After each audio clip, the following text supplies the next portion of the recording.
Do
you want to dim that one light? We better check with, better check with them first.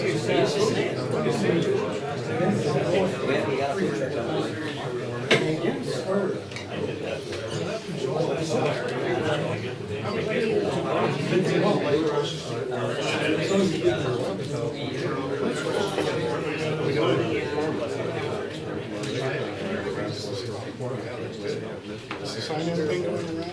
Which was it? The middle one.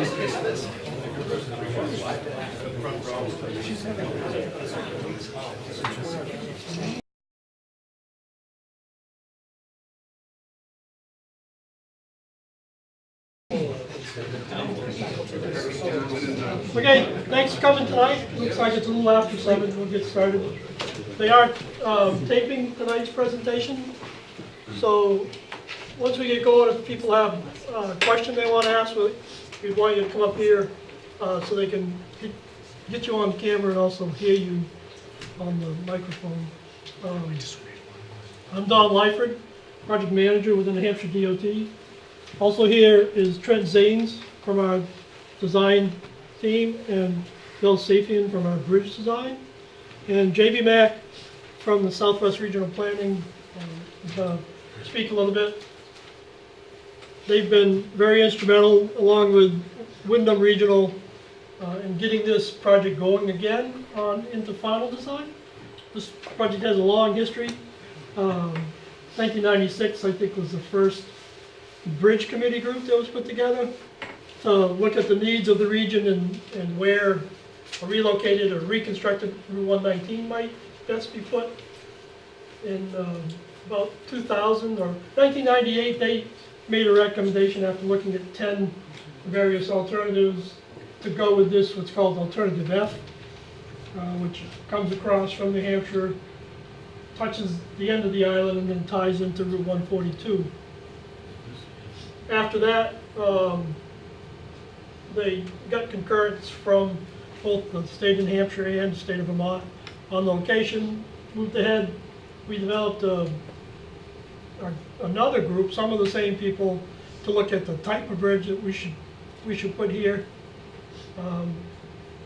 They went through several iterations, had a couple different bridges. One was a cable stay bridge with a tower and lots of cables, which looked nice, but cost and maintenance and that were concerned. So we've gone back to more of a standard I-girder bridge with concrete decks.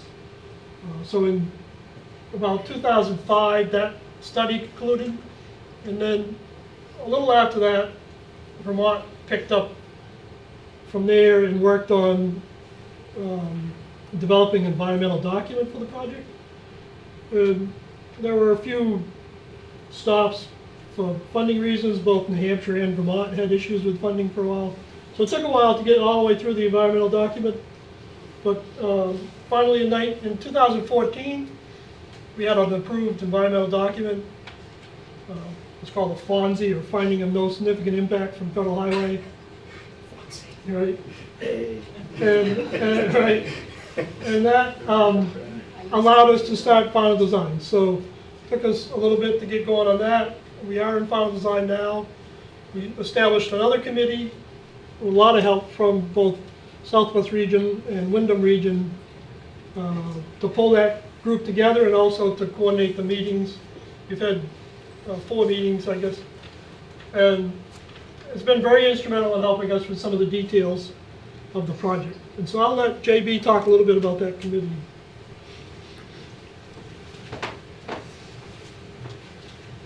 Hello everyone, my name is JB Mack. I'm a planner at Southwest Region Planning Commission. We're based in Keene and we work in Southwest New Hampshire. We're sort of the sister agency to Wyndham Regional Commission. Erica Roper's representing Wyndham Regional Commission from Vermont. As Don mentioned, we started a new project advisory committee. There are 15 members on the committee. Some of the members are staff and town officials that represent both Hindsdale, New Hampshire, and Brattleboro, Vermont. We have 2 House legislators on our committee. I'd like to recognize Representative Mike Abbott from New Hampshire, as well as Molly Burke from Wyndham County. We also have people from Hindsdale Commercial and Industrial Development Commission, the Brattleboro Area Chamber of Commerce, the Regional Planning Commission, Transportation Advisory Committees, the Downtown Brattleboro Alliance, and the Brattleboro Museum and Art Center. So we have a good group. We have about 15 people with different interests in this project that have met 4 times so far this year to provide guidance to New Hampshire DOT and the Vermont Agency of Transportation on final design elements associated with the bridge. Everything from the railings that would be on the bridge to guidance and recommendations on turning lanes associated with the bridge on the Vermont side, sidewalks, overlook areas, and so forth. There's a few, you'll hear from Bill Saffian in a few minutes about some things that we're still working on. We're not quite there yet. But this group has met several times and worked hard, done a lot of homework, and tried to give really good advice to the DOTs and really represent the 2 towns well as good as possible. I just want to let you know that if you're interested in any of our Project Advisory Committee meetings, they're all publicized through the Keene Sentinel and through the Brattleboro Reformer. And there's also a website that I believe is at the bottom of the agenda of today's agenda, where you can go and you can look at some of the minutes from those meetings of the Project Advisory Committee. With that, I'd like to bring it back to Don. And thanks for coming out tonight.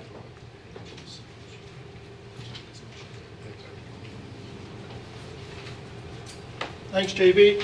So I'm going to have Trent Zanes and Bill Saffian talk about the highway plan and the bridge plan. And then after that, we'll open it up to any questions that people might have. And as I mentioned, you'll have to come up, or we'd like you to come up and talk up here.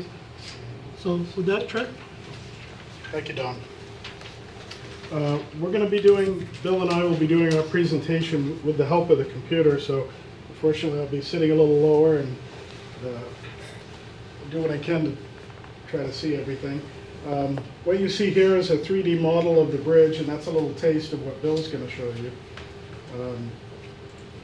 What I'm going to start with is, this is the same plan that's on the wall you may have seen when you came in. This is a standard engineering plan. And so let me first start by describing what some of this actually means. And I could start in Hindsdale, but why don't I go to Brattleboro where we all are. So we kind of come in here. And I think you can see my pointer on the screen here. So this gray area is the parking lot for the college. Any light gray that you see on the plan will be existing pavement, sidewalk, possibly concrete. And then down in this area is a lighter brown, which represents a gravel area. And up along here, this dark gray is the ledge, the exposed ledge that you see near the college. And when you get to the college, the red represents any buildings that are along the corridor. And then we get into some of the brighter colors, which are the proposed work.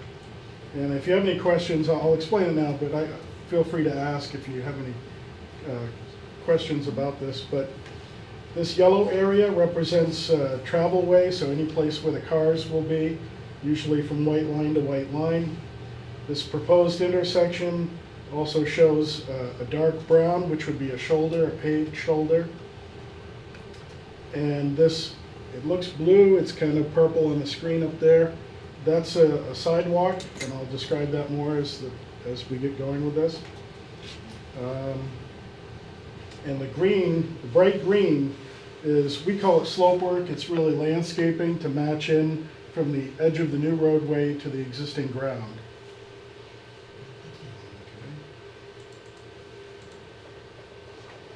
Okay. And so, to try to help familiarize you with the area, this is New Hampshire 119 as it comes across where the former Walmart used to be. This is the first bridge that you would come to. And so the 119 today has 12-foot lanes and 4-foot shoulders. But as you get to the bridge, it's really only 20 feet wide. So there's 10-foot lanes. It widens out a little bit as you're on the island. And then just off the screen to the top up here is the bridge on the Brattleboro side, which also is 20 feet wide. At some point, sidewalks were put on the sides of the bridges and then connected with a sidewalk that's just off the edge of pavement on the island. And also up here, this would be approximately where the 5-legged intersection is and where 119 comes through. And there is an at-grade crossing with the railroad, which is, I'm sure everyone knows, the problem when the trains come through and it really backs up traffic and kind of stops everything. So that was one of the key features in proposing the realignment or the relocation of the new bridge. So what we're showing here is coming from Hindsdale, we would come off the existing alignment just north of the marina, curve it over the island, and then bring it in over the tank farm and over the railroad and connect it with Route 142. And one of the major controls for that is, I'm going to switch pictures now and show you, this is the profile of the proposed roadway. The yellow is the proposed, brown is existing ground here. And so if I zoom in on the Vermont side, that key control was providing 23 feet for the railroad to pass under the steel of the proposed bridge. What that means is raising 142 approximately 10 feet where that new intersection will be. And so what I'll do is switch to the 142 profile.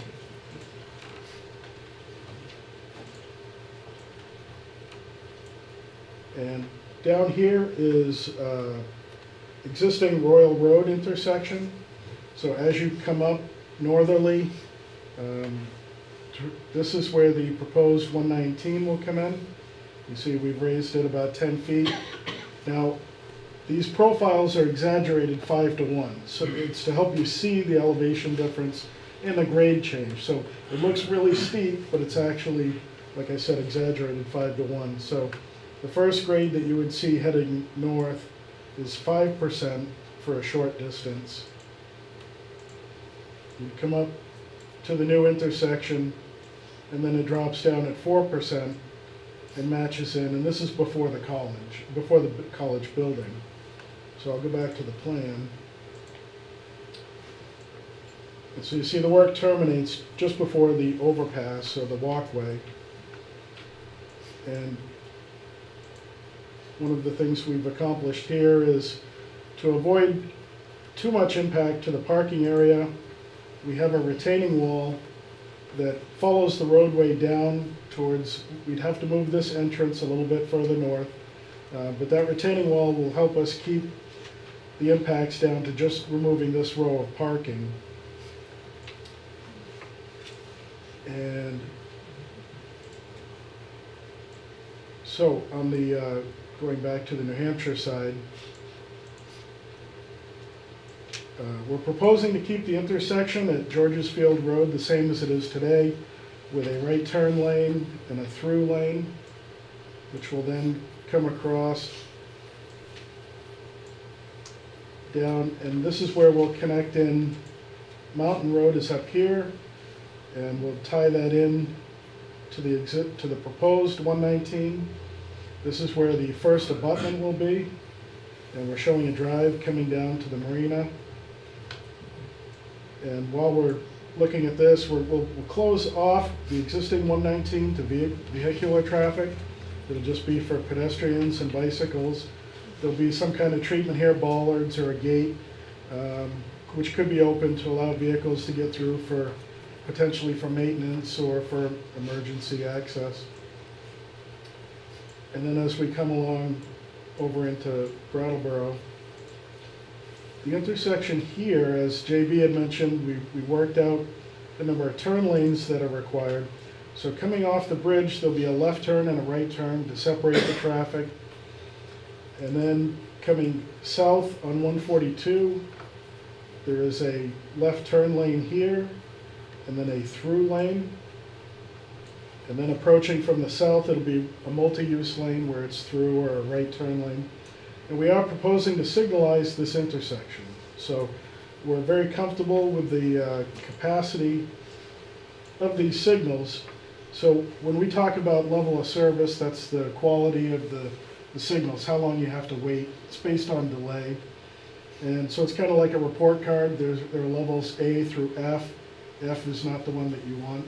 You want to bring home to your parents, or you want to sit in traffic in. So we're expecting this will be a level of service A or B around the peak hours, so there's plenty of capacity built into this. The turning radii are designed to accommodate trucks with large 53-foot trailers. And as I mentioned before, these purple lines that you see are sidewalks.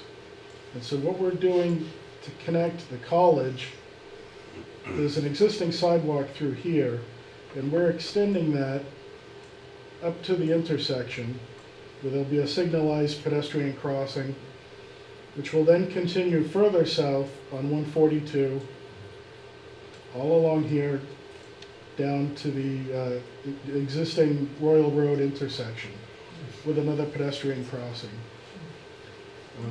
Another thing that we've done is shifted a little bit away from the retaining wall, approximately 4 feet. That's this grass strip that you see through here. That will be curbed, and then there'll be a 3-foot shoulder. Yes, sir.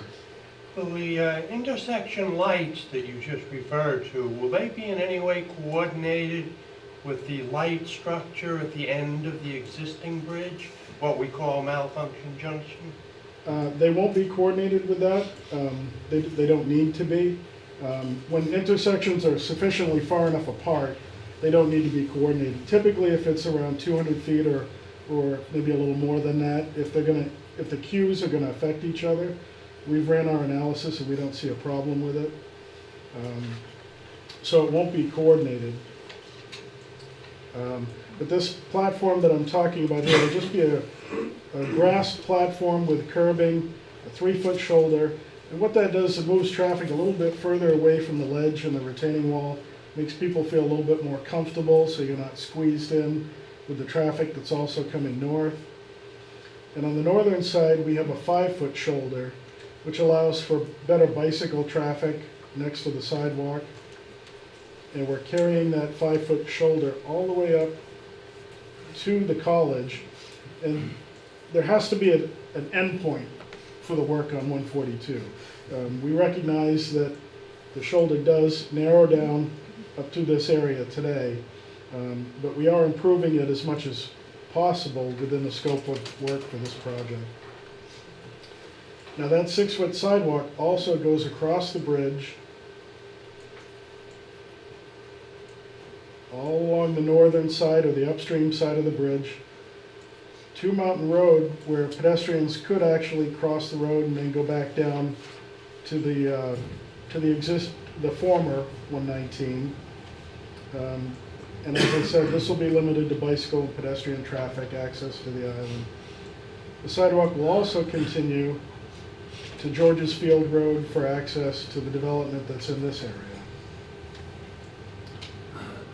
There are signal equipment at this intersection today, but because Walmart moved and there's less traffic, they're on flash. We're not proposing to put in signals, but there's also some talk of more development in there. So it may become necessary for us to put signals back, and that would be for any development that comes in. Yes, sir. What provisions do you have for safe turning across traffic to and from Mountain Road? Turning in and out of Mountain Road here. Yes, across traffic. Yeah, this would be an unsignalized intersection. The volumes on 119 are low enough, as I said, for this intersection, that this will just be a stop-controlled intersection. There'll be plenty of sight distance for a vehicle sitting there to look left and right and see if anybody's coming and find a gap and pull out. Okay, so coming from Brattleboro, you want to turn left onto Mountain Road. Is there a stacking lane there, or do you have to hold up traffic while you wait to get across? Well, there is a turn lane for Georges Field Road that extends back to here, and then it starts to narrow down. This would be this orange area is a painted island. So vehicles could pull into this area if they don't have a gap to turn left. Also, we have, along with the 12-foot lanes on the bridge, we have 8-foot shoulders, which would allow for some bypassing of traffic. In addition, recognizing that this bridge is so large, that was also another key factor, was providing an 8-foot shoulder, so should a vehicle break down, they can pull off and not stop traffic from continuing on. That does narrow down onto this approach, because we need to provide the 3 lanes for the left turn lane, the right lane, I'm sorry, just a moment, and the through lane eastbound. And we're providing 5-foot shoulders there, again, to facilitate bicycle traffic. Yes, ma'am. Well, just to get back to the turn on Mountain Road, because I happen to be somebody who got rear-ended, sitting there waiting to turn. The issue that happened there was train queues, which won't be an issue with this, but it's still, what's the sight line from somebody coming over the bridge to see that somebody is stopped there turning? Well, typically, it's posted 35 miles an hour today. It'll be designed for well over, for 35 miles an hour or higher. And the sight distance will definitely be for 35 miles an hour. So I don't know what it is today at the current Mountain Road intersection, but we'll provide enough sight distance so that if a vehicle is coming and another vehicle pulls out, there's enough time for them to recognize that someone has pulled out and even come to a complete stop if necessary. It also helps that it's on the outside of the curve, so that it'll make it much easier to see further this way. There is, if you'll allow me, I'll go back to the profile.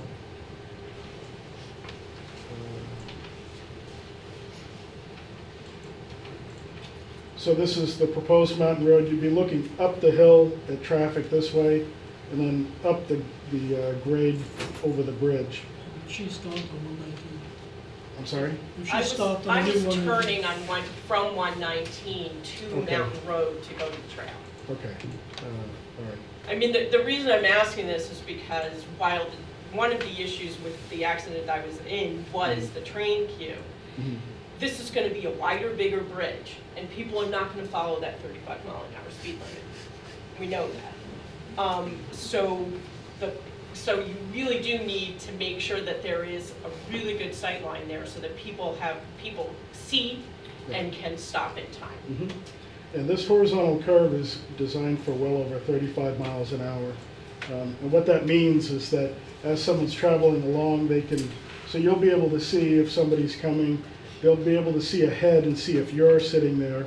And again, as I said, because of the wider width here, this would be approximately, so it's a 12-foot lane with a 5-foot shoulder, and then there'll be this median, that painted area as well. None of that exists today on 119 where it is. The other, yeah. So it's a little bit difficult for me to show you that with the plans that we have. Maybe when Bill does his 3D presentation, he can try to replicate that and show what it would look like. So if you can hold on for Bill, Thank you. I'll remind you, or maybe this lady will remind you. So that concludes my presentation. No, actually it doesn't. I just want to talk about the right-of-way and the utility impacts, because there are impacts to both of those. So along the proposed corridor, we'll have to be establishing new right-of-way, and that gives us the right to access the road, maintain the road. And so we'll be working on that. We'll establish it on this side, on the Hindsdale side, and then on the Vermont side, Vermont is actually coordinating all of the right-of-way work here. So there'll be some easements required on, there'll be right-of-way on the left and right side of the bridge, over the tank farm to keep structures away from the bridge. There'll be there's a building that will need to be removed here, property acquisitions through here for the right-of-way, and then potentially some drainage easements. We're still working on drainage analysis, but we're anticipating the water will run down here and will be treated in this area. Similarly, the utilities, there's sewer and water that runs along 142, as well as aerial, power, cable, telephone. Because we're raising 142 so much, some of those utilities will need to be relocated. Whether or not the power and telephone will actually run through conduit, or if they're relocated perhaps on the hill here, I think we're still working on that.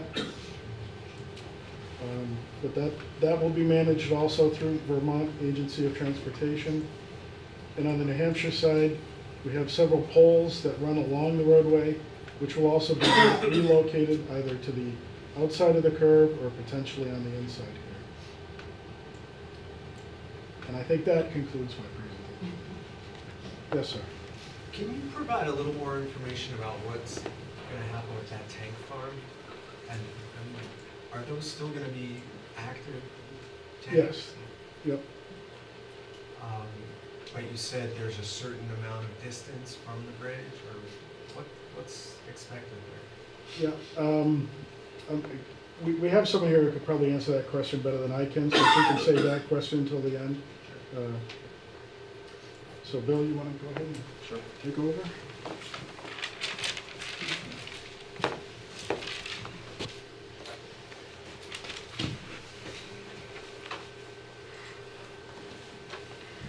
All right. We've got a 3D model here to show you, but before I get into that, I want to give you some specifics about the bridge.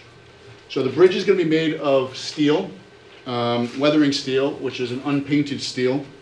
It's going to be variable depth, which means as we move across the bridge, it'll be the depth of the structure will deepen and shallow as you move across the bridge. It'll be deeper at the piers, for instance, in that area there, and it will be shallower out in the midspan. That'll give an arch effect, a little bit of an arch effect to the girders as you go across the bridge, and give it a sort of an aesthetic feel for it. We're going to have a 5-girder cross section, which means we have 5 girders to support the deck. They'll be spaced at about a little bit more than 11 feet across the bridge. We're going to have 8 spans across the river.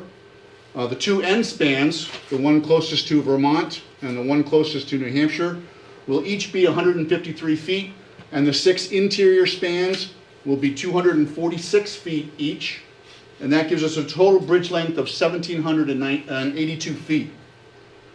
The bridge will be partially tangent and partially curved. Tangent means straight. Will it be about 833 feet of tangent to about here where we'll start to curve the bridge. 948 feet of curved bridge, and the radius of that curve will be a little more than 1,300 feet. On profile, from Vermont towards New Hampshire, we're going to be going on an upgrade of 1.5%. We're going to reach a high point on the bridge at about right here, a little bit into the curve, and then from there to New Hampshire, on the bridge at least, we'll be coming at a negative grade or a downgrade of 1%. It's a fairly flat bridge, but those minimum percentages allow us to provide drainage on the bridge. If we were to cut the bridge and look at it from its end, we call that the cross section. I've got it depicted here on this table. I hope you can kind of see it. But basically, we've got the deck going across. We've got a sidewalk on the north side of the bridge. So in this view, you're looking towards New Hampshire. And when I talked about the girders varying in depth, you can get a sense of that here. On the end spans, where we have to provide clearance over the railroad, and over here where we have to provide clearance over the Marina Drive, the girders will be very shallow, only 3 feet 4 inches, and that's kind of depicted in scale here. When we get to the piers, that's where the beams have to be their deepest, and there'll be a total of 10 feet deep there, and that's depicted on the right-hand side here. And then in the mid-span of the main spans will be 6 feet deep, and that's depicted in the center. So you can get a sense of how the beams are going to be transitioning across those spans. Trent talked about our typical section is carrying 1 lane in each direction.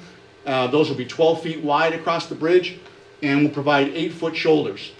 And we'll provide a 6-foot sidewalk on one side.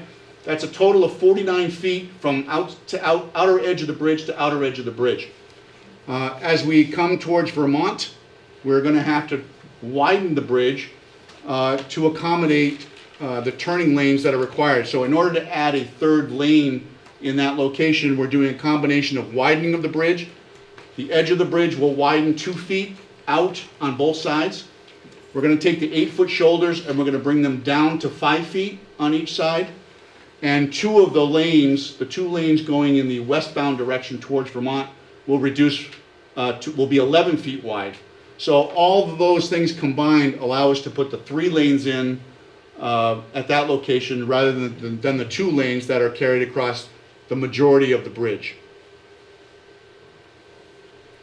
What width is that at the end? I'm sorry, 53 feet, thank you. 53? 53 feet from the outer edge of the bridge to the outer edge of the bridge. So the bridge is widening by 4 feet, but the other changes allow us to put the 11-foot lane, turning lane in. Clearances on the bridge, we're providing a 23 feet minimum clearance for the bridge. That's the major reason why the bridge has to raise and profile so much. But we also have to provide clearance over the Marina Drive here.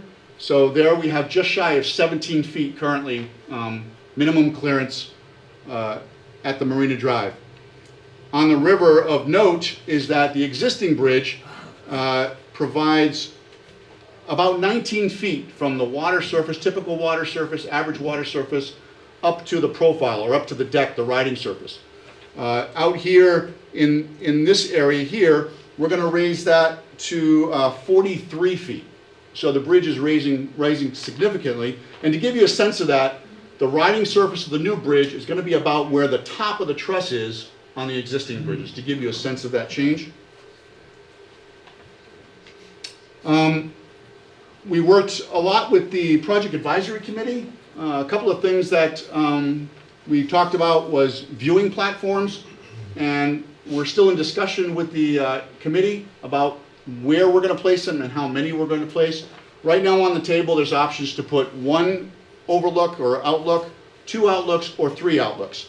If we do 1, the likely place will be right here in the middle of the main channel.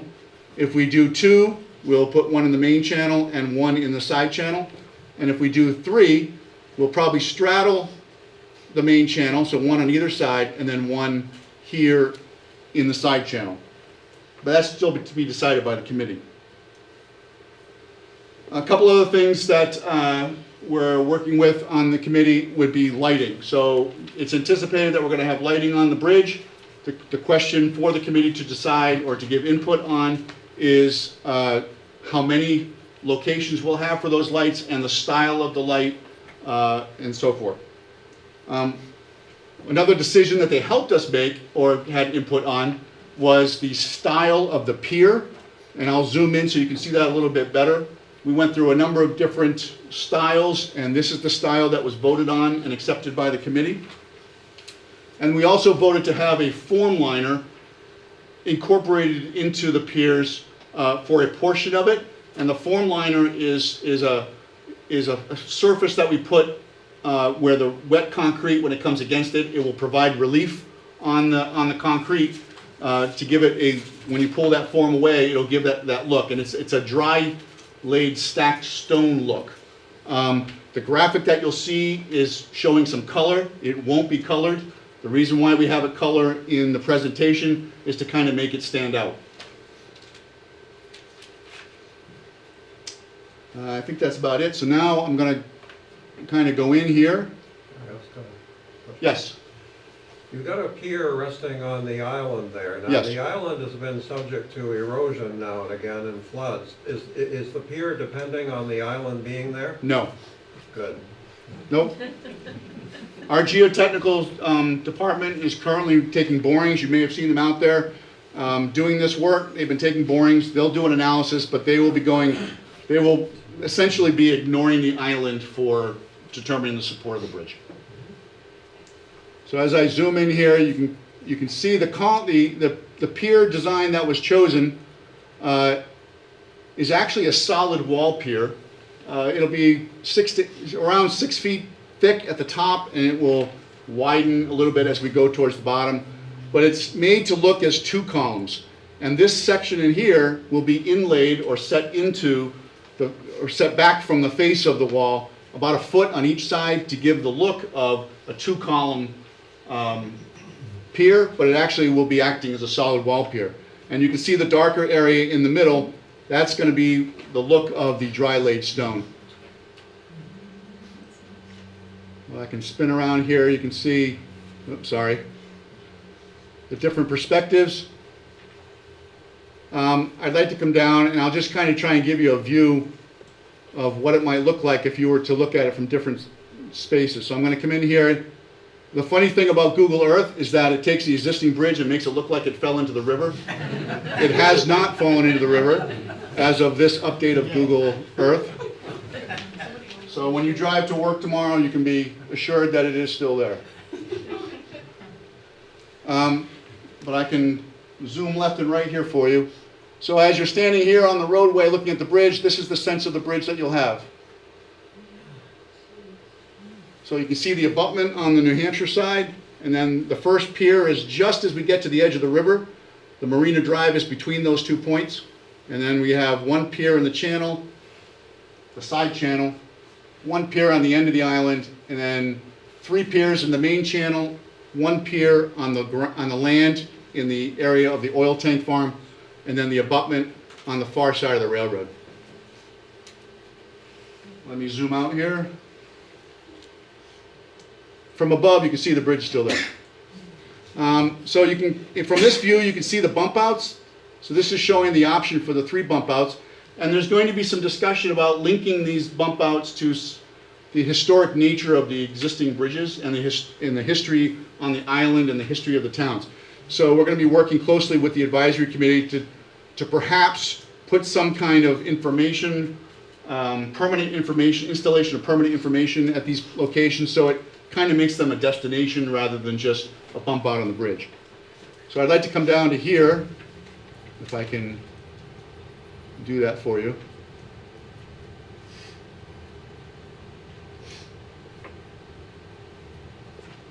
Let me go up. Okay, and this is kind of the view that you'll have looking upstream. Again, the features of Google Earth are kind of flat as far as trees and buildings and stuff, but it gives you relief of the mountains and you can kind of see what's going to be going on. So if I start over on the Vermont side, you're looking down the length of the bridge, and then as we pan to New Hampshire, you'll see over the island. There's the other truss bridge in the background there. Oh, and then you'll have a nice view of the mountains. And as you continue to look around, these bump outs will only be on the upstream side or the sidewalk side of the bridge, but there's nothing that says you can't look south. So as you look south, you'll also have a pretty good view of the Connecticut River and the hills surrounding. Finally, I'd like to take you down and kind of show you what it might look like if you're traveling in a canoe. and you pass under the bridge. Give me a second here, please.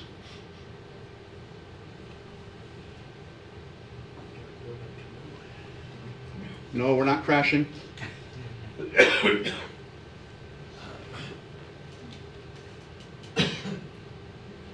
So if you were to be passing under in a canoe, looking from the Vermont side here, you'll see the land pier and the first river pier there.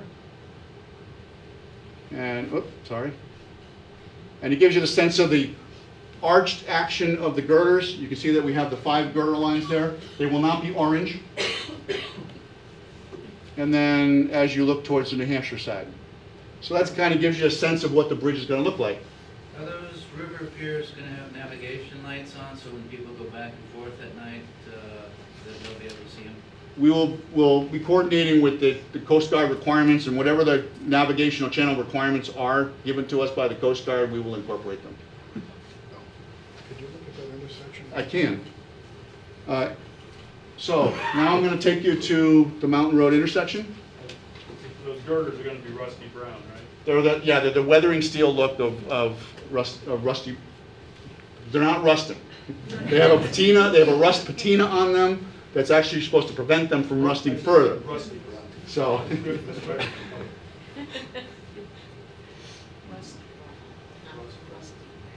Okay. You go over here to Vermont, the New Hampshire side.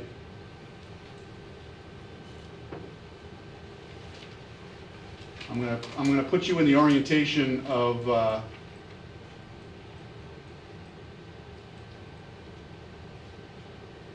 right, well, that's the best I can give you. So as you're coming off the bridge and you're coming around the corner, you'll see that as we approach, our 12-foot lanes begin to shift. The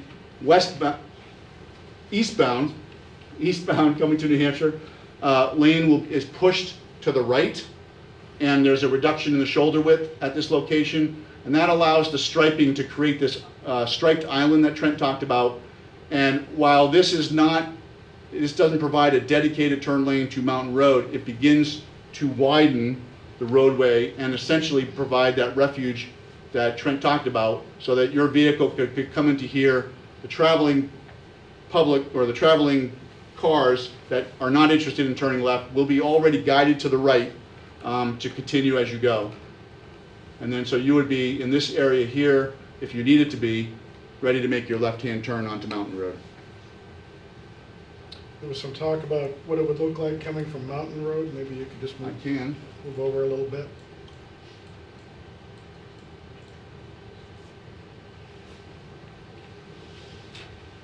Is that Mountain Road, or is that the roadway to the old? It's both. So if you look, I can show you. If you can kind of see here, the existing roadway is kind of in this hatched area here where it will no longer be roadway. But in this portion right here, the new Mountain Road will be on top of the old 119.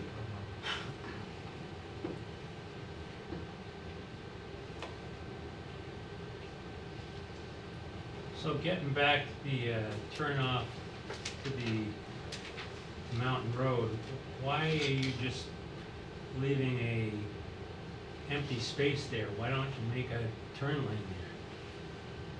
I mean, why are you pushing traffic over to the right, having an empty space in the middle? Why don't you just have a left-hand turn lane? Well, we've extended that lane as far back as we can without getting onto the bridge. Otherwise, we'd have to widen that section of the bridge to provide a full turn lane. And there just isn't that much traffic that's turning left on the Mountain Road. So this refuge area is sufficient for one vehicle to sit and make their turn. So as you sit at the stop sign on Mountain Road and you look to the right, that's what you would see. And if you look to the left, that's what you'll see. Now, isn't it true in New Hampshire that it's illegal to cross the double yellow line? Well, there will be a break for Mountain Road. This is just depicting a solid line. Well, yes, but as the gentleman asked, it seems that what you're asking folks to do is if they want a turn lane, they should move into this painted island you have, but now they're crossing a double yellow line. I understand in New Hampshire you get ticketed for that. You don't in Vermont. Yeah, well, we'll have to review this with that traffic bureau and get their recommendation on how to best handle that. Just a question in the back. Sorry. So, you mentioned the fact that there isn't a lot of traffic turning left. That's why it's not safe. Because if there was a lot of traffic turning left, people would be paying attention. But because there isn't that much traffic, now you've got people sort of pulling over into a non-left turn lane, still not really enough room for cars to go around that car that's waiting to make a left turn. It just doesn't make sense that there isn't at least enough space for a car to go past so that you don't have to worry about that. Well, there will be enough room for a car to go around any vehicle that's sitting there. As I said, there's a 12-foot lane and a 5-foot shoulder.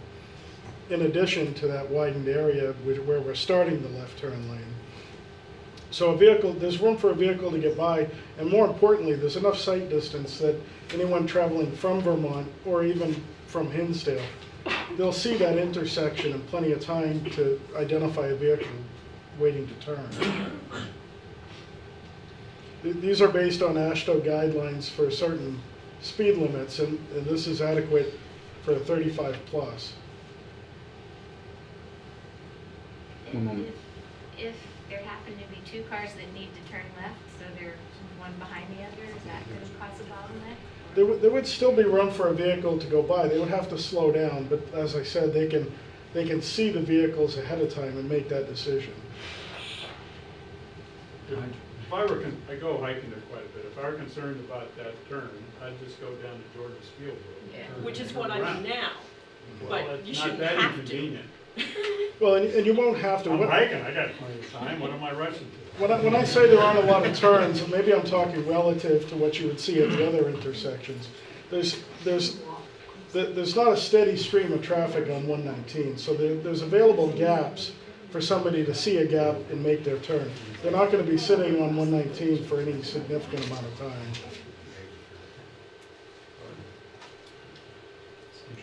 Did you want to mention something about the screening of the railroad track? I can, thank you. Once we're done in this area, remind me, I'll go back. Okay, now I want to go back across the river to Vermont. Okay. Okay. I live in Morningside Commons. We're just a few blocks up, just right up to Wardell Road and right up there. And we're isolated from the rest of Brattleboro. That stretch of road is the only way we can come and go by car or by foot. How are we going to be accommodated at trying to get in and out, or the people in Vernon trying to get through to Vernon? That's number one, because there's nothing but ledge on the other side of the road there. You can't walk over there.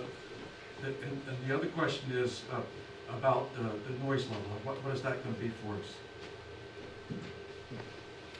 We have not done a noise analysis.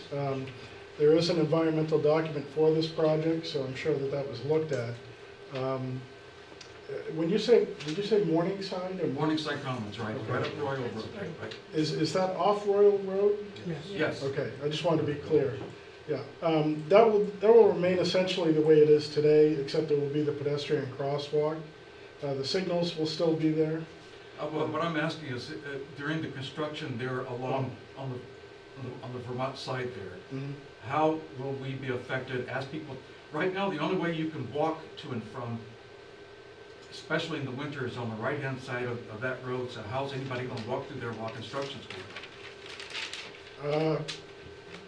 It's a challenge for us because we're raising the grade so much. Right. I know that we would be providing, it may come down to alternating one-way traffic, and they may provide a widened area dedicated for pedestrians to still go through 149 from the south to the north. That's something we would include in the traffic control plan, so we'll look into that.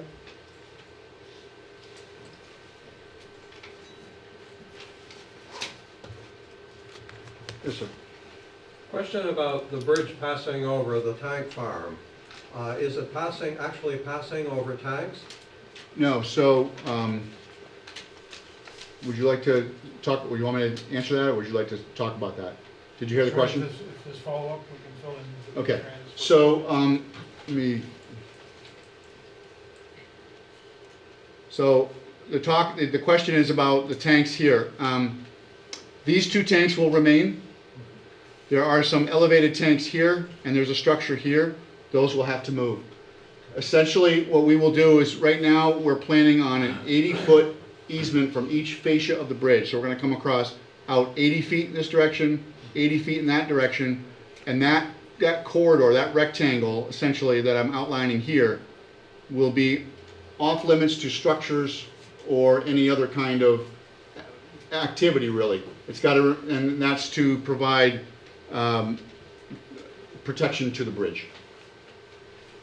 The reason I asked the question is we had a terrible accident on I-91, the William Street Bridge, a few years ago, where a semi-trailer, icy morning, went through the guardrail, went down onto William Street and burned.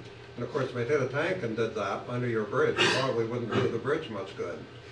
I appreciate what you're saying. The tank farm will still have access. They'll have a corridor of access that'll allow them to drive vehicles from one side to the other. And again, those tanks are staying. So I guess that potential is not eliminated by what we're doing. You're not going to be driving 50 miles an hour. That's correct. That's correct. The question was not the speed, the question was because of the ice, the vehicle had no traction. Well, so the vehicles will be operating on the property down here. We won't have any control over their de-icing capability or what they do to move vehicles. I mean, of course, we'll take care of the roadway above. Are you saying a vehicle on the bridge going off the road, or are you saying? I am, yes. And from what you said, you're moving things back, so you've covered that, if I understood you correctly. That's, so if heaven forbid, a vehicle were to come down this, I mean, again, a tanker truck might be coming here and making a left or a right turn onto the bridge. They're going to be going extremely slow because they'll be negotiating this turn, and by the time they get here, they won't be going very fast. So the potential for them to be errant and have enough momentum to carry off the bridge is probably pretty small. If they're coming from this direction, they could be going, they should be decelerating as they approach the intersection. So again, we will do our normal operations of winter maintenance when we have storms. It'll be within the confines of that some accident may or may not happen. What kind of surface will it have? Will it have a little siped type surface, you know, so it's not smooth? It'll be asphalt. The piers with the winter ice, you're going to have proper design to resist the tension of surface ice coming up against the piers? Yeah, so the upstream noses of the piers will be, typically what we do is we put a pointed surface, a nose on the pier, and it's armored with steel. And basically when when ice comes in contact, it's divided around the pier. And that's what we'll be providing here. To a depth, we're gonna look at the ice, typical depth of ice here, and that nose will project down under the water to some degree in order to handle stuff that's under the water as well. Crazy question when they're plowing. Does all the snow go down into the oil field? Yes, it will. How high up? Oh, well, yes, it will, no, it won't. So this answers your comment a little bit. If we look from the side here, well, I guess this doesn't really help with the tank farm, but you'll see this shaded area here. We're required to provide a fence protection over the railroad. And so if I zoom in here and I turn, you can see that along the sidewalk, we're providing a fencing element, and along the non-sidewalk, we also provide a fencing element. That's a requirement of the railroad, so that would in some fashion prevent snow from going through, but I guess it's short enough that it won't protect the tank farm. There's the potential that we will provide a snow fence. We're looking into that requirements. With our easement offset, perhaps we don't need to, but it's not off the table that we would also provide a snow fence to extend further down so that we do give that element of protection to the tank farm below. So at the tank farm there was a determination made that some of those structures and tanks do need to be moved, but others can stay. Correct. Is there like a hard and fast guideline for that that says outside of 80 feet and you're fine, you can have whatever you want, or how is that decision made? And why aren't those two other tanks also included among those that just need to move? Or need to be removed? Well, do you want to? I would defer to Vermont. Bruce Baker with the Vermont Agency of Transportation. So the state fire marshals and the Agency of Transportation are in discussions to verify that. There is no hard and fast rule about number 2 fuel oil and the distance from an overhanging bridge, 80 or 75 or 25 or 90 feet away. Throughout New England, including Vermont, New Hampshire, there are bridges over bigger and more volatile components. Yes. You ever been I-95 between New Hampshire and Maine? Carried yourself over the So that's where the discussion is currently. So you said that's the state fire marshal? State fire marshal and the Secretary of Transportation actually, Joe Flynn actually asked for that meeting, and so that's happening now. Thank you. If I could jump in now, I'm John Wellman. I'm the last Skokai Native American who lived in the area, and I'm 95% sure that somewhere along the line you'll probably dig up some of my relatives in this project. Fortunately, if you work with the state of Vermont, a few years ago down on 142, they did find some bodies and they did do a wonderful job of preserving and reburial. So I would encourage that probably before we actually pre-conference, that I should probably get together, you and probably we should review what the process is going to be when we get to that point, finding the native people and, you know, making sure we show the respect that's necessary to them. Does that work with you? Absolutely. Yeah. Like I said, as far as I'm concerned, these people have a perfect track record, so hopefully New Hampshire will coordinate with them and we can continue to be all happy about the results. All right, thank you very much. I'd like to ask a question about the existing bridges, the Anna Hunt Marsh Bridge and the Charles Dana Bridge. I guess, are they going to stay? And if they stay, are they going to stay under state ownership? There was some people at the hearing yesterday calling for their demolition. I think the Island Park is a wonderful recreational resource, and it matters probably more to Brattleboro, where people live downtown in hot brick buildings, to have waterfront access. Are those bridges going to stay, and is the state going to keep them? I read this in the Sentinel that people on the other side of the river were calling for them to be disappeared, and I'd like to see that park remain accessible to the population on the West Bank, because they don't have much. The railroad has most of their waterfront, and that island right there, it's a traditional recreational area back when Island Park was a park with the facilities there and everything, and I would hate to lose that. Not to mention that the two bridges also have civil engineering heritage value, and we don't have too many of those left in the Granite State. Right, so I can try to answer that. As part of the environmental document and federal approval, they found that there was no impact to historic structures in the area, and that was only if we keep the existing bridges in existence. So our plan is to, as long as we have funding, that we would convert those to bike ped use, do some minor rehab to them, bring the sidewalks to the inside rather than the outside, and keep them in use for people to either travel all the way through or just go out to the island and off again. Thank you. Could you speak more to the lighting? Well, I'm Or not. someone? Do you have something specific? Well, I just want to implore to do as much as possible to preserve the night sky view, because it's going to be a very tall bridge, and often we have really bright lighting when we do new projects about this, and it will affect the view from the top of Conneticut. It will affect the view from both sides of the bridge. of that night sky, which is already not great because of so much light from the town. But could you just address, you know, how you deal with these issues now? What kind of lighting you use? Yeah, I guess I would answer that by saying that the lighting that we could use, we could make it directional so that it's focused in a way that it just comes. Let me back up and say this. The intent of the lighting is not to light the sidewalk as a pathway across the bridge. In other words, we're not going to be providing a total lit sidewalk from one end of the bridge to the other and up, or from south on 142 leading up to the bridge. The intent of the lighting is to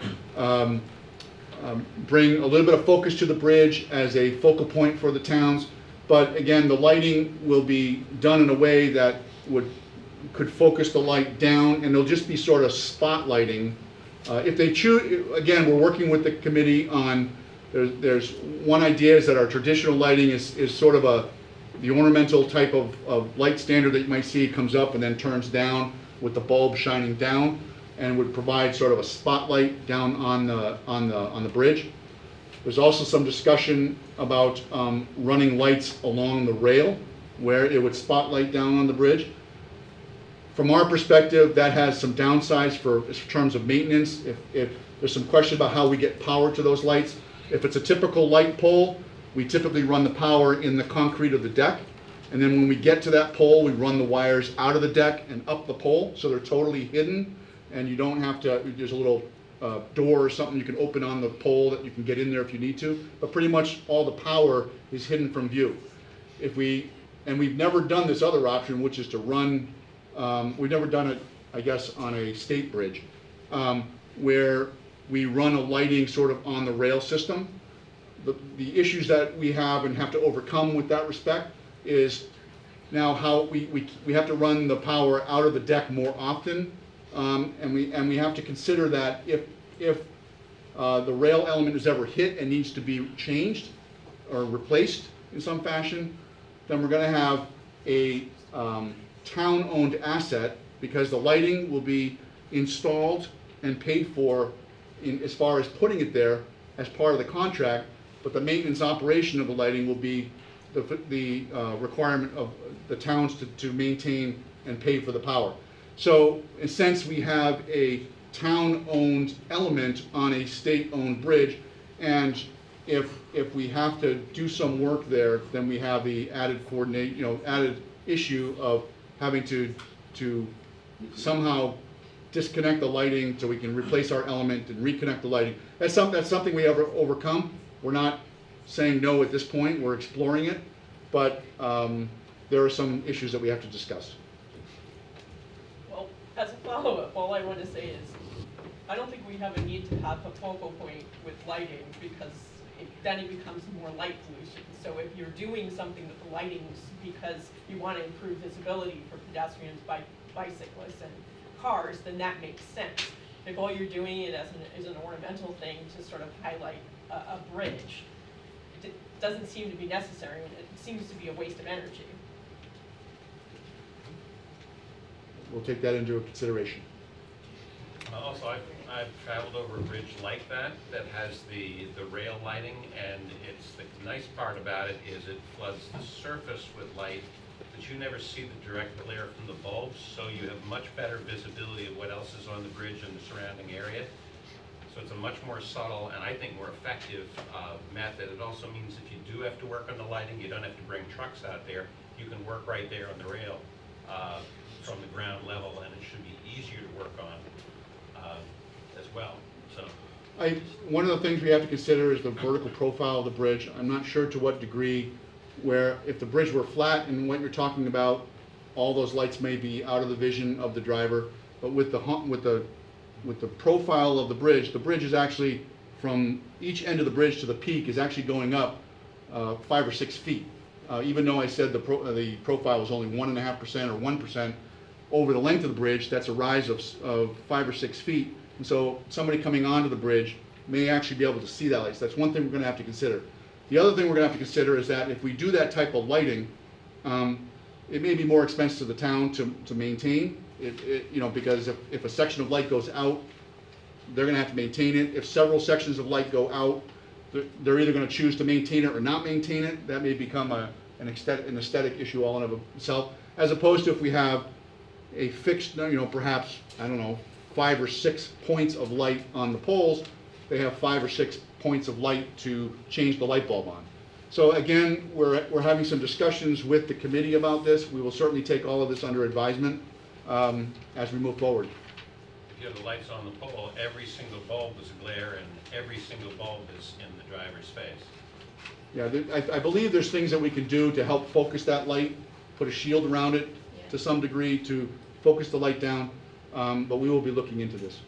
Thank you. It's not fixed what we're doing yet. I just want to question something that was mentioned earlier about not coordinating the traffic lights between Malfunction Junction and this T-shaped intersection. Because right now, when you're coming up 142 and you get to the stoplight in front of the museum from Vernon, there's the green light lets about 4 cars through and then it turns orange. That's it.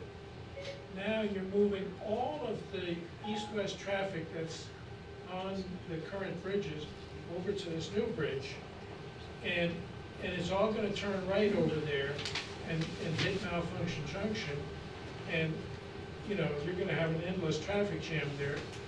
At least if Malfunction Junction is not adjusted, obviously, in terms of the length of that light, but more sensible would be to have those two coordinated, so that if you're coming from Hindsdale, you turn right, you've got the green light off the bridge, and now you also get a green light off of, or through Malfunction Junction. It just, the distance may be such that the guidelines say you don't have to do it, but it just makes sense to do it.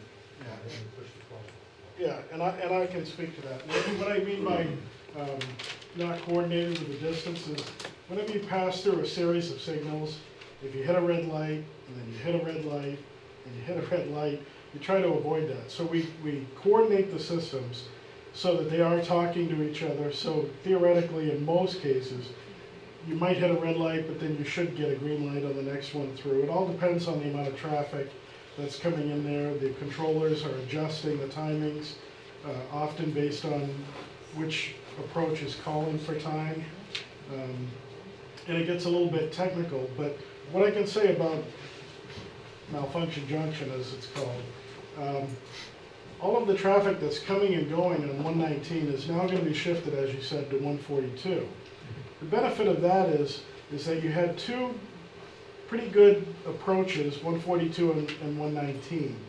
And what that means is at that intersection with the 5 legs, it's splitting up the entire cycle time for each approach one at a time because of the different conflicting turning movements. By removing the traffic from the existing 119, putting it on 142, the timings will need to be adjusted and it'll give a lot more time towards 142. So that should flow better. And in addition to that, there'll be more right turns from Canal Street and not through movements. And right turns have a right turn on red option frequently. I can't say for sure that that'll be an option here because right now, as I said, each leg gets its own approach.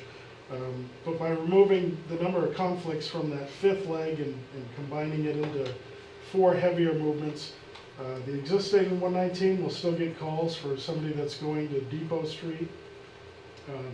But it is going to make that probably a little bit more efficient, and we expect that some of the traffic may be diverted from other routes to get to the bridge a different way. We can't predict that exactly, of course.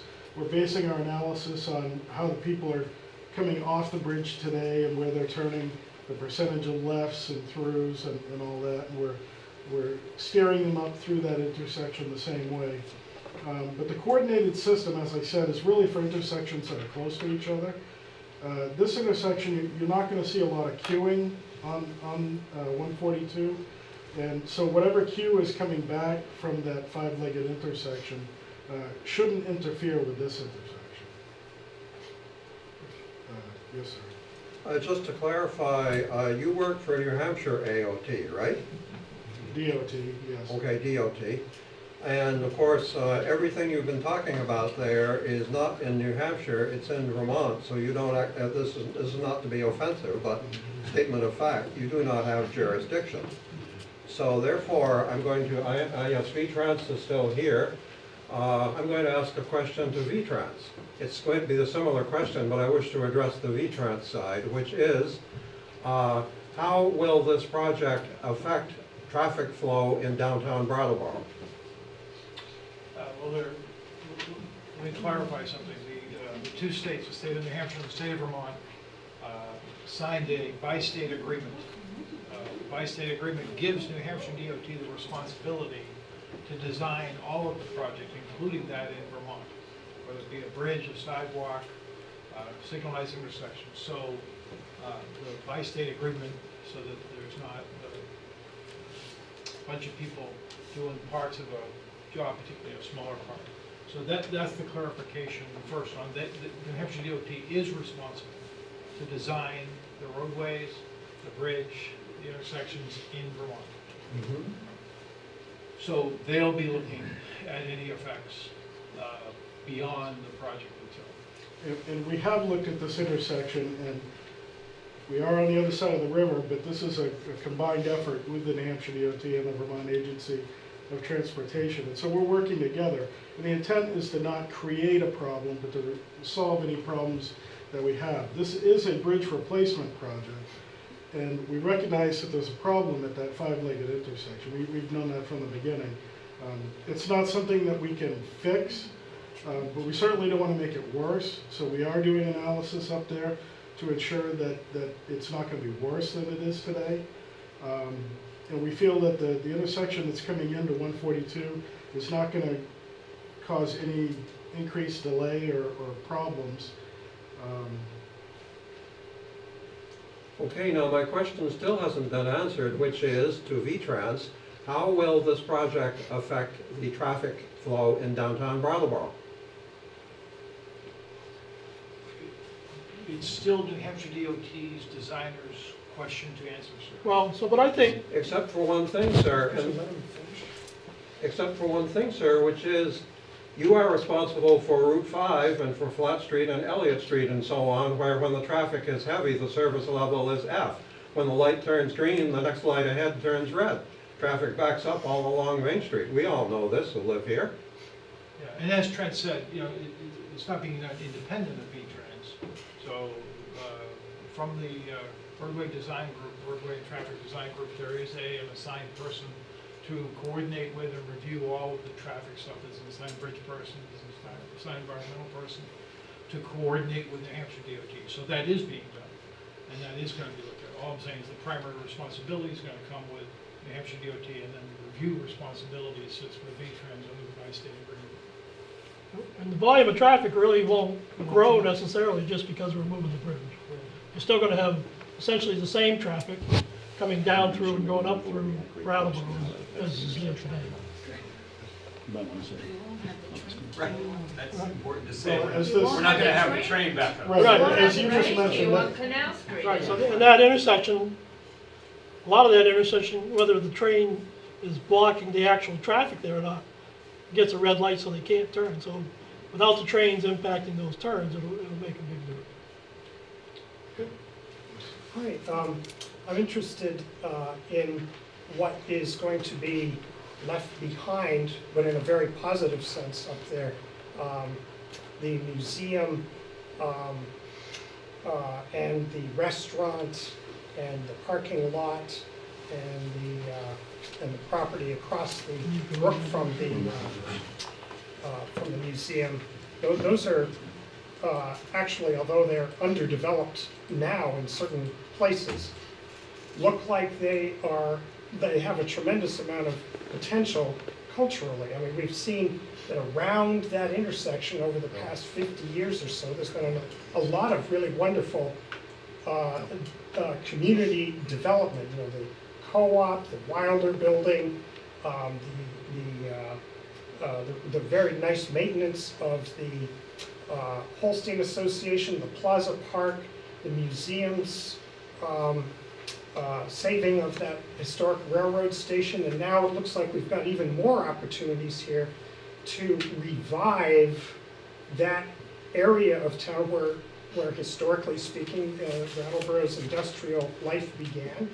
And also, it's the prettiest part of the Whetstone Brook. It's obscured now by plantings, and I'd like to bring your attention to the existing bridge now, and I'd like to know if in that area, to the upper left there,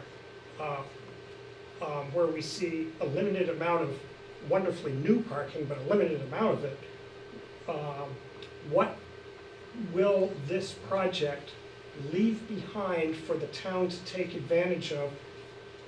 My assumption being that the bridge, if left in really nice shape, will become a wonderful multi-use amenity for the Brattleboro community and perhaps the New Hampshire or the Hindsdale community as well. It seems, we've had a lot of conversation tonight about the bridge itself, which seems to me to be an enormous improvement, by the way. I'm very glad to see this kind of improvement going on because it's so strategically significant for downtown Brattleboro at the foot of Main Street.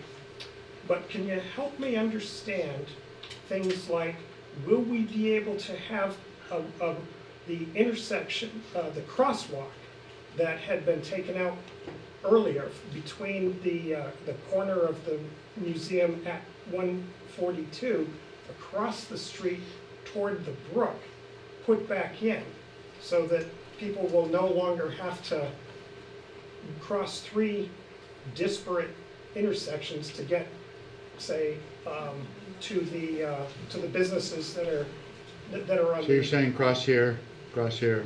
And there once was, there isn't now.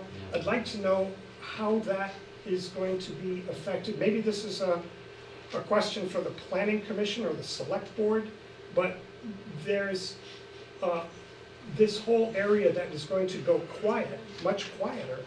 I'd like to know how that will be left for the public's use, or for the municipal use, the public's use, the various cultural activities that look like could just move right in and take full advantage of that in this very, very historically important part of town where there's a lot of important architecture that represents our history.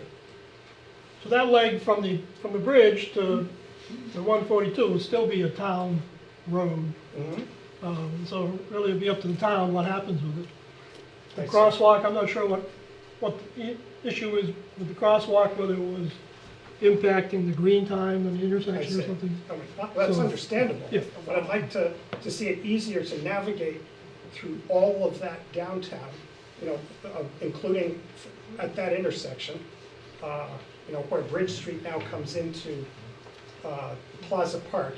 It's unfortunately called Malfunction Junction, and I hope we'll get away from that, because the plaza is the Plaza Park is actually a nice amenity. It's just kind of hidden. And it looks like the traffic will improve based on what you've told us about having 4 legs to the intersection rather than 5. So what do you see as designers as a way of optimizing the use of that whole area in terms of amenities for the community? Is that something that you've thought about? Us as the New Hampshire DOT isn't really concentrating on that. So that would be a town, But you're regional the planning. designers, right? Excuse me? But you're the designers. Of the new bridge, Not for that. not the entire downtown Brattleboro. Okay. You have to go There is a limit. Planning Commission.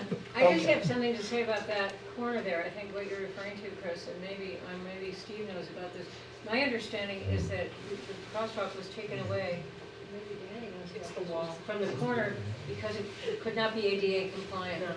Because it's, and so maybe there's a way to create that so that there could be a possible impact there. If That's you look correct. at that corner, That's correct, yeah, Molly. yeah, It was, they were unable to put it in the design Yeah. because of turning radius and ADA requirements, but it may be able to come back. Yeah. Sure. What is the story? Years ago, there was a bridge that collapsed into the river in that, pretty close to that location. Have you guys looked at that yet? There is an old bridge down there. Just about where the hand is there? Yeah, just about. Yeah. Maybe close to where you are. Maybe it's closer to the tank farm. Yeah. Is that going to affect your project? No. Yep. Is there an archaeology component to the work that you're going to be doing? And who's going to make that plan? If you're planning the road, who's making the plan for the land that will be disturbed and what's in it? Yeah, so they did some archaeology as part of the environmental documentation. And based on this gentleman's comments about potential native bodies down there, we'll have to do more investigations probably during construction or just prior to construction. So we still need to coordinate that aspect. We will likely, if we need to, we will hire a consultant to do more investigation. Well, a follow-up to that, since 1864 on the Vermont side of this river, from the West River to the Vernon Dam, there has been continual construction and continual disruption of Abenaki grave sites. And so it makes some sense to maybe engage more than what I've heard you say. Yeah. Around, This is the first I've heard of that tonight. So. Thanks. Yep. Can I get back to the Well, question just about come over the here for bridge? that. Yeah. Yeah, I think I'll speak for, I think I do speak for a lot of Brattleboro residents when a collective sigh of relief went out when you said the existing bridges, the plan currently is to keep them in place because of our connection with the wonderful Conneticut mountain and being able to bike and walk over there. Do you foresee anything that could go wrong? In other words, if something does start to go wrong in that intention, can you communicate with Vermont and Brattleboro, and we can, work collectively on trying to make that happen? It sounded a little bit when you presented it to be, you didn't want to promise, but because it's dependent perhaps on some environmental examination or. Yeah, well, and the big thing that keeps me from promising is funding, right? I mean, obviously, we're having a hard time building and maintaining the existing roads. Sure. So putting a whole lot into those bridges would be a low priority. But we are looking at trying to get a Tiger grant for the entire project. And if we're successful in getting that, then some of that money could go towards the rehab. We don't see, a lot of rehab being done. We likely would paint them. The bridge decks were replaced a while ago, and it was supposed to be a 5-year fix, but that was like 2002 or something, or 2005, so it's been a while. But if you take traffic off them, those decks should still last. And we would do some repair to the steel underneath to make sure it doesn't just fall down. So and definitely if we decided we weren't going to do anything, we'd have to come back, because we'd have to change the environmental document. And then there would be a historic impact, and we'd have to mitigate that impact. So, could you talk about a little more about what you plan to do, as opposed to just hope to do, to the remaining bridges, especially the one that comes right up where we see it in the photo? So we still need to have conversations, especially with the committee about that, but I mean, we would essentially dead end the street for vehicles and then transition to a bike bed path across the bridge, and likely do some sort of guardrail because probably the guardrails there isn't safe for bikes to ride against. So we would do some improvements there. We would take the sidewalk off the upstream side, because we'd allow walking inside the bridge. Mm-hmm. And then likely between the two bridges we would remove some of the pavement, because you don't need 24 feet of pavement for dual use bike ped path. So we would remove some of that. We haven't gotten into any of the details on that. Well, mothballing that bridge for the long hauls would be a major opportunity for the community, is what I'm getting at. I mean, there's just a ton of stuff that could go on in town, downtown, at that bridge. So I'm wondering what you could do to mothball that so that it's good for an indefinite period of time, usable by the public, if not by vehicles. Right, well, so that's what I'm saying. We definitely need to get into that conversation to see what people would want us to do there, and then decide how much can we do. But again, anything off the bridge on the Brattleboro side, we won't be very much involved in at all. So, yep. And will it be possible for the Brattleboro Department of Public Works to make any kind of adjustments with those traffic lights that they see fit to optimize it? Right, I mean, they'll be their signals to, if they maintain them today. So they can adjust them any way they need to improve things if it doesn't work at first. Right, and we'll be working with them to set the initial. Great, thank you. Yep. I live just up the bank from where the bridge is going to tee on 142, and I understand the roadway will be raised 10 feet, so I just have some concerns about the work that's going to be done on that bank. I guess both for the integrity of the bank holding up our house, and also, yeah, just how much that's going to impinge on the bank. So you're up the street above 142? Yeah, directly above it. Directly above the intersection. In this area here? Yep. So, if anything, we're going to be supporting that hillside even more because the road's going to come up. We're going to put fill in there. So there should be very little disturbance. Some of the wall that's there will actually be, there's a wall down along 142. Some of that will actually be buried by the fill. And we won't be excavating the hillside at all. Yep. Two things. One is, because I don't think I got it from many of these discussions talking about the traffic from the old 119, how that's actually addressed. Is there going to be a stop sign there, or what is, or is it, because you're not going to have this many, I mean, it's just the light, so there's not going to be a stop sign at the approach from that? Yeah, the thought is it'll still be a signal. Uh-huh. And I know it's tied into the train, there won't be a lot of traffic, but there still would have to be some tie to the train so that people don't just turn down to go to Depot Street.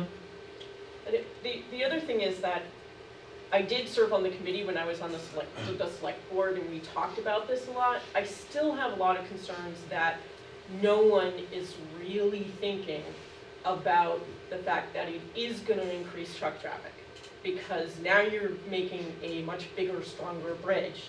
The larger trucks have not been coming in, they've been going around, and a lot of trucks avoid it because they don't want to go across that bridge. Now they're going to be able to do that.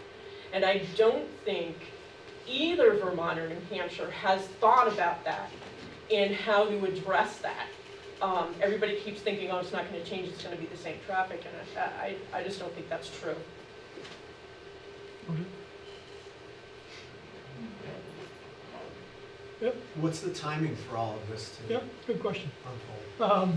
Right now, we have funding in our 10-year plan for 2019, and we're working on trying to get plans for contractors to bid on in late 2019, like September 2019 is when we would put out the project for the contractors to bid on it. The bid process and the approval process would be December or early January when the contract would be approved. So depending on the weather and the contractor, he could start working in early 2020. And we see it being a two-season construction, so 2022, hopefully you can drive across the new bridge. Thank you. Yep.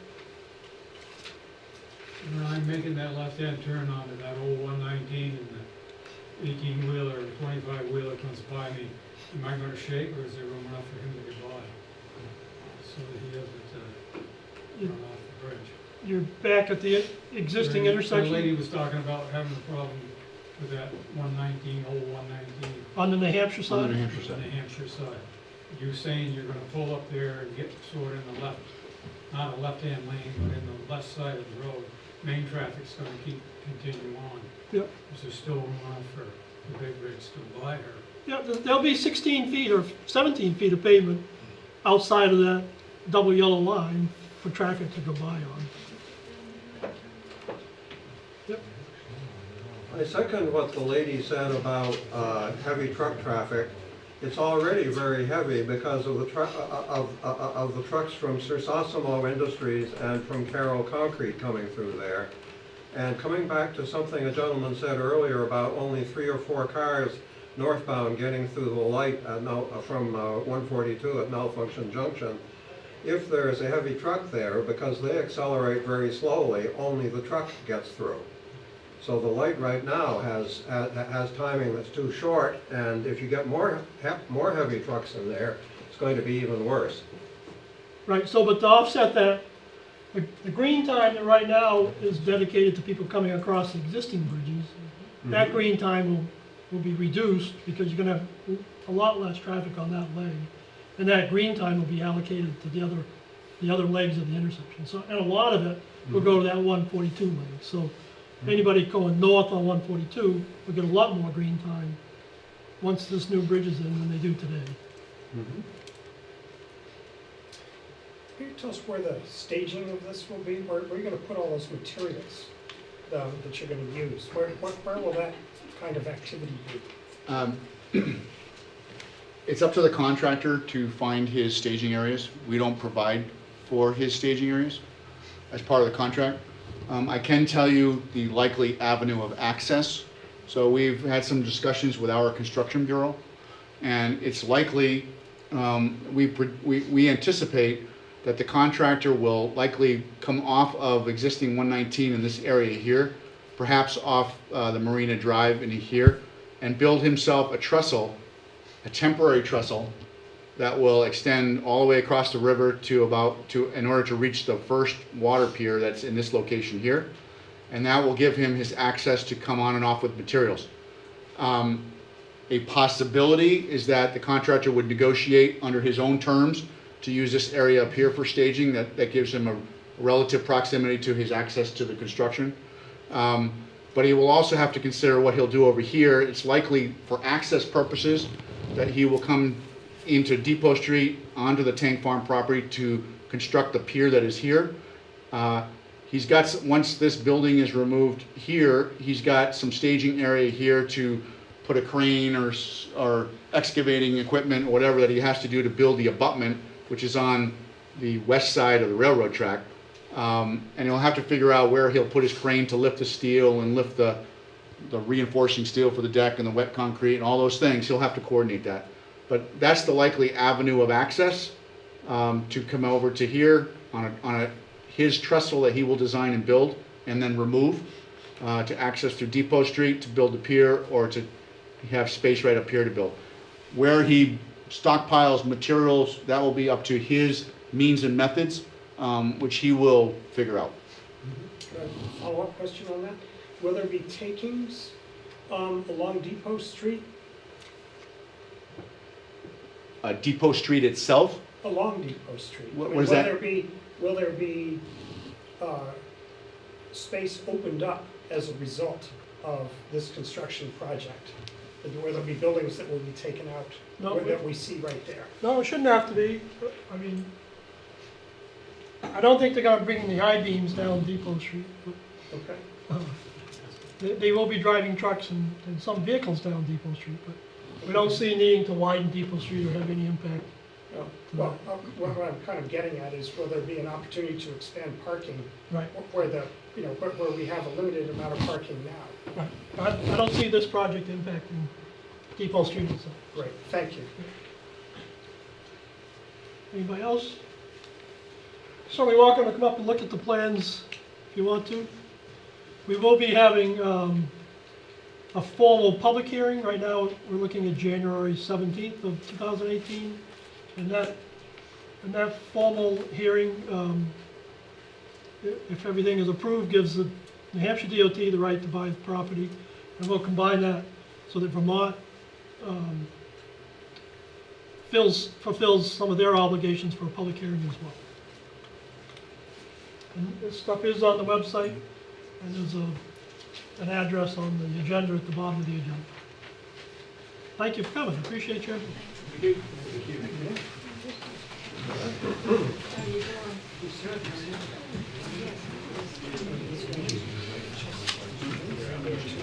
Yeah.